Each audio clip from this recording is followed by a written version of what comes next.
Welcome dear students. Now we are going to start with chapter number 2, that is Pythagoras theorem from geometry.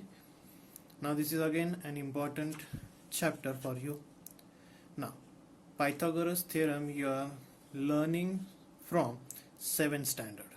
You know what it exactly it is. But from 7th, 8th, 9th you might have observed that Pythagoras theorem is evolved in or it is proved in different manners. Okay, now this year also you are going to have the same thing, but here we are going to prove the theorem with the help of whatever we have learned, that is the similarity. That we will see the next time. But now let us start with your Pythagoras theorem.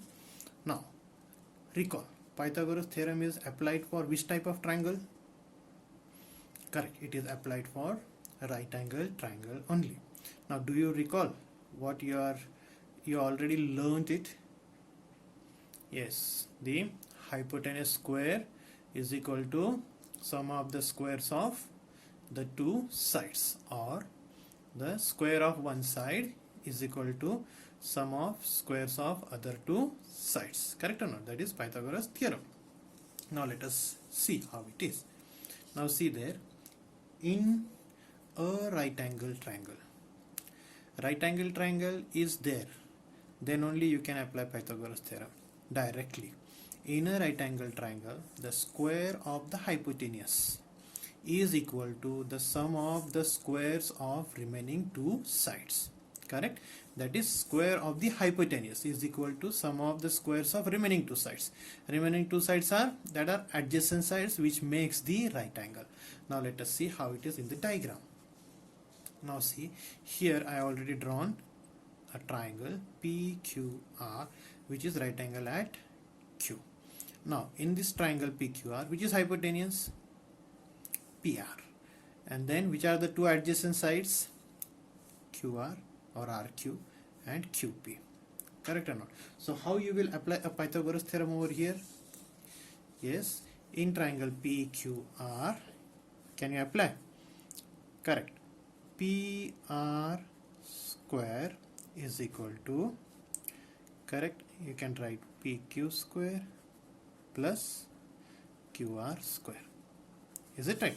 PR square, that is hypotenuse square, is equal to PQ square plus QR square. That is the sum of the squares of the two sides. So the hypotenuse square is equal to sum of the squares of remaining two sides. This is called as a what? Pythagoras theorem. Okay, now if you are going to apply, say suppose that now the side opposite to angle P, say suppose this is P.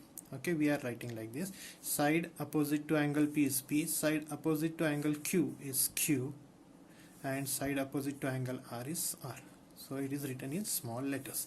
So how it will be turned out to be then?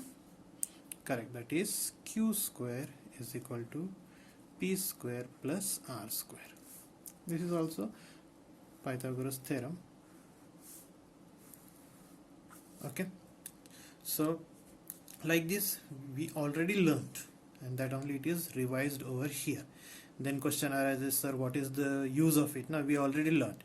Yes, use is there, but we are going to use little bit advanced whatever we have already studied. Okay, now here Q square is equal to P square plus R square. Now I'll explain in such a way that the square of the longest side in a right angle triangle, square of the longest side is equal to sum of the squares of the other two sides. Now then you said how it is, that is we are going to learn in Pythagorean triplet.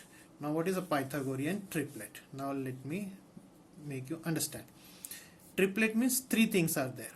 Say suppose triplet 1 2 3, this is triplet 1 2 3 triplet. Okay, but what is a triplet? In a triplet of natural numbers, if the square of the largest number, this is very important, the square of the largest number is equal to the sum of the squares of the remaining two numbers, then the triplet is called Pythagorean triplet. I'll repeat, the square of the largest number, this is important, largest number is equal to the sum of the squares of the two numbers. That is called as a triplet, Pythagorean triplet. Okay, now here, so I said largest side or longest side. So this is the largest number. The square of the largest number is equal to sum of the squares of the two numbers. So I mentioned like that. Okay, so what is Pythagorean triplet? In a triplet of natural numbers, that the largest square of the largest number is equal to the sum of the squares of the remaining two numbers. Now let us take one example. So here the example is, now the triplet is given. I am not saying it is Pythagorean, I am only saying triplet. 11, 60, 61. Three numbers are the triplet. We have to prove whether it is Pythagorean triplet or not. Okay. So according to definition, square of the largest number. So which is the largest number over here? Let's take the example. The example is 11, 60, 61. This is triplet. Only triplet, not Pythagorean. Now largest number is 61. And then these are the two numbers. So 61 square. 61 square is 3721. If you want, you can do it. So 61 square is 3721. Say equation number 1. What is the square of 60? That is 3600. What is the square of 11? 121. So here you got 3721 is the square of largest number. Now let us add 2 and 3. So what you are going to get? Adding 2 and 3. Now 60 square plus 11 square is equal to 3600 plus 121. Correct or not? So what you are going to get? It is equal to, add it, 1, 2, 7, 3. Correct or not? So 60 square plus 11 square is equal to 3721. So how you will write it? I can write here for you. That is 60 square plus 11 square is equal to, now this 3721 is the square of 61 square. Correct not? So it is written as 61 square, that is from 1. Correct or not?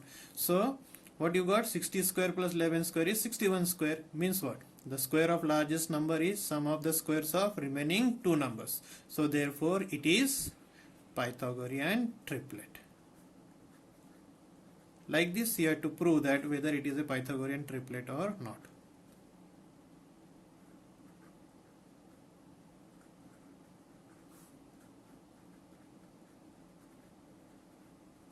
Is it? So this is the example of Pythagorean triplet.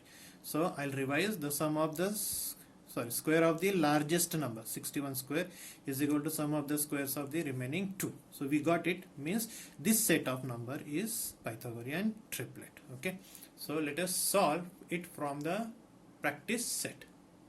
Thank you.